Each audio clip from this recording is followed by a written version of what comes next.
ದಿವಸ ಯಡಿಯೂರು ಕುಣಿಗಲ್ ತಾಲೂಕಿನ ಯಡಿಯೂರು ಗ್ರಾಮದ ಹೊಸೂರು ಗ್ರಾಮದ ಹೊಸಳ್ಳಿ ಗ್ರಾಮದ ಸ್ವಾಮಿಯವ್ರ ತೋಟದಲ್ಲಿದ್ದೀವಿ.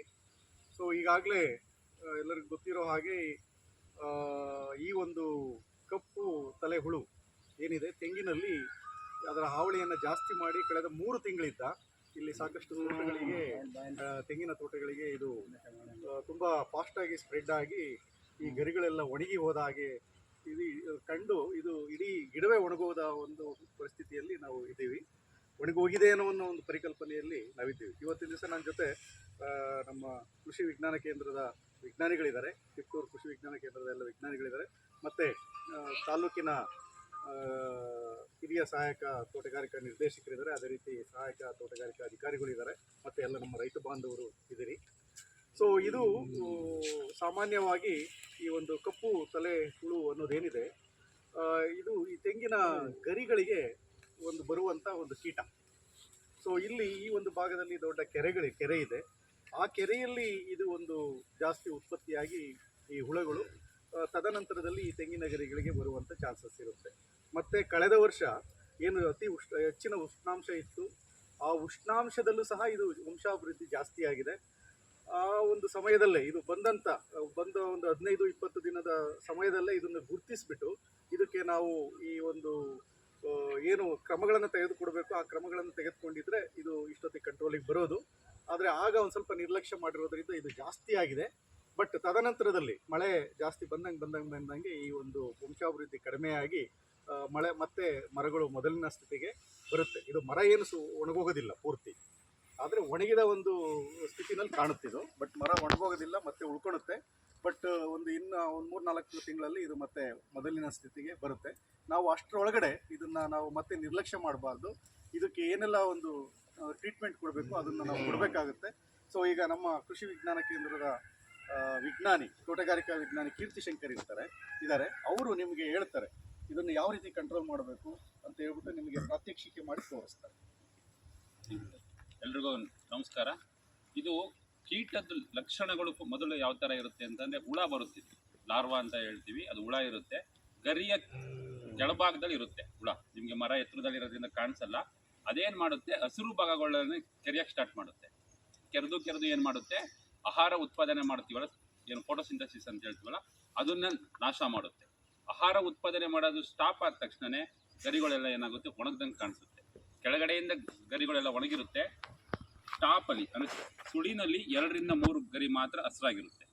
ಸೊ ಫಸ್ಟು ಇದು ತೋಟದಲ್ಲಿ ಸುತ್ತ ಮರಗಳು 4-5 ಮರಗಳು ಕಾಣಿಸ್ಕೊಳ್ಳುತ್ತೆ.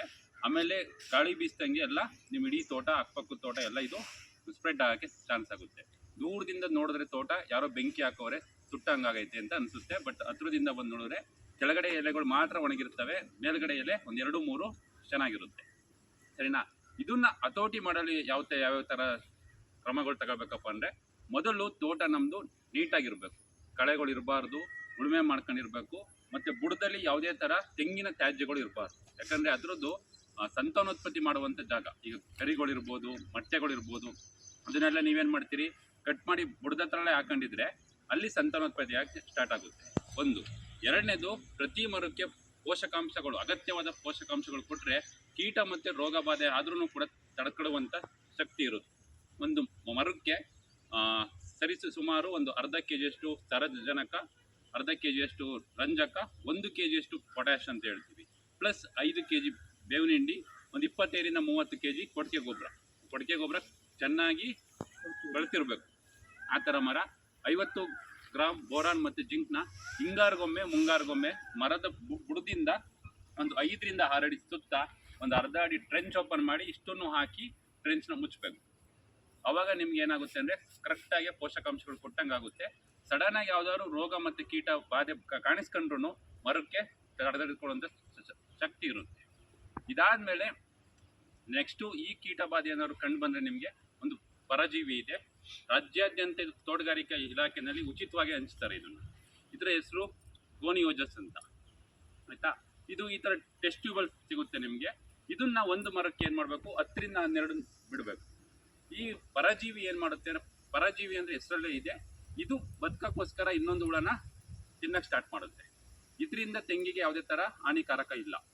ಇದೇನು ಮಾಡುತ್ತೆ ಅಂತಂದರೆ ಮರದ ಹಿಂಗೆ ನೋಡ್ಕೊಳ್ಳಿ ಎಲ್ಲರೂ, ಈ ಥರ ಕಾಟನ್ ಪ್ಲಗ್ ಇರುತ್ತೆ, ಕಾಟನ್ ಪ್ಲಗ್ನ ಹುಷಾರಾಗಿ ತೆಗೆದು ಈ ಥರ ಹಿಂಗೆ ಹಿಡಿಬೇಕು. ಹಿಂಗೆ ಸ್ಟ್ಯಾಂಡಾಗಿ ಇಟ್ಟರೆ ಹುಳಗಳೆಲ್ಲ ಮರ ಹತ್ತಕ್ಕೆ ಸ್ಟಾರ್ಟ್ ಮಾಡ್ತವೆ.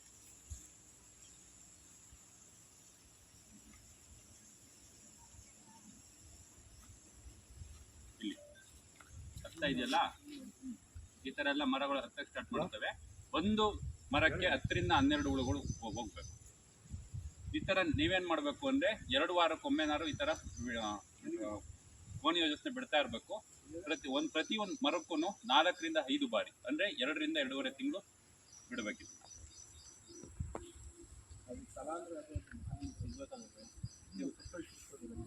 ಚಿತ್ತೂರಲ್ಲಿ ಇದೆ, ನಮ್ಮದು ಲ್ಯಾಬ್ ಗುಬ್ಬಿನಲ್ಲೂ ಇದೆ.